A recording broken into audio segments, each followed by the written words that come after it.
កម្លាំងប្រដាប់អាវុធរបស់ថៃបន្តទន្ទ្រានទឹកដីកម្ពុជាទាំងខុសច្បាប់នៅភូមិព្រៃច័ន្ទខេត្តបន្ទាយមានជ័យ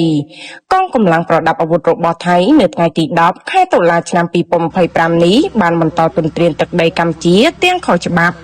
ដោយមិនខ្លាចច្បាប់អន្តរជាតិតាមរយៈការប្រើគ្រឿងចាក់ឈូសឆាយនៅភូមិព្រៃច័ន្ទឃុំអូ3ជាន់ស្រុកអូជ្រៅខេត្តបន្ទាយមានជ័យជាកន្លែងដែលកងកម្លាំងថៃបានរាយបន្លាលួសនិងដាក់កង់ឡានកាលពីពេលកន្លងទៅជាមួយនឹងសកម្មភាពកូរឃ្លឿនរបស់ថៃនេះភ្លាមក្រុមអ្នកសង្កេតការណ៍អន្តរកាល IOT ដឹកនាំដោយប្រទេសម៉ាឡេស៊ីក្រុមការសម្របសម្រួលពីក្រសួងការពារជាតិកម្ពុជានារសៀលថ្ងៃទី10ខែតុលាឆ្នាំ2025ក៏បានអញ្ជើញចុះពិនិត្យទីតាំងជាក់ស្ដែងនៅភូមិព្រៃច័ន្ទឃុំអូ3ជាន់ស្រុកអូជ្រៅខេត្តបន្ទាយមានជ័យជាកន្លែងដែលកងកម្លាំងនិងគ្រឿងចក្រថៃបានបំពេញអធិបតេយ្យភាពកម្ពុជា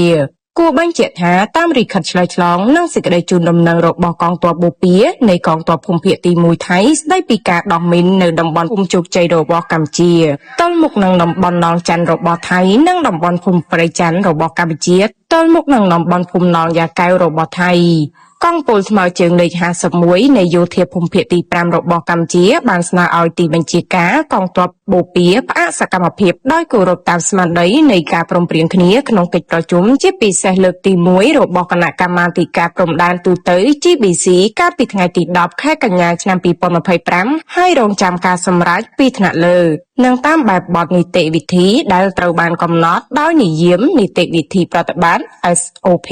របស់ក្រមការងារសម្របសម្រួលចម្រុះបញ្ជាការស្ថានកងពលតូចថ្មើរជើងលេខ51ថាការជូនដំណឹងស្តីពីការដោះមីននៅតំបន់ភូមិជោគជ័យរបស់កម្ពុជាទៅមុខតំបន់ភូមិណងច័ន្ទរបស់ថៃនិងតំបន់ភូមិព្រៃច័ន្ទរបស់កម្ពុជាទៅមុខតំបន់ភូមិណងយ៉ាវកែវរបស់ថៃដែលកំណត់ធ្វើនៅថ្ងៃទី10ខែតុលាឆ្នាំ2025នេះដោយទីបញ្ជាការកងកម្លាំងបូព៌ាធ្វើឡើងមិនស្របនឹងស្មារតីដែលបានសម្រេចនៅក្នុងកិច្ចប្រជុំពិសេសលើកទី1នៃគណៈកម្មាធិការព្រំដែនទូទៅ GBC នោះទេ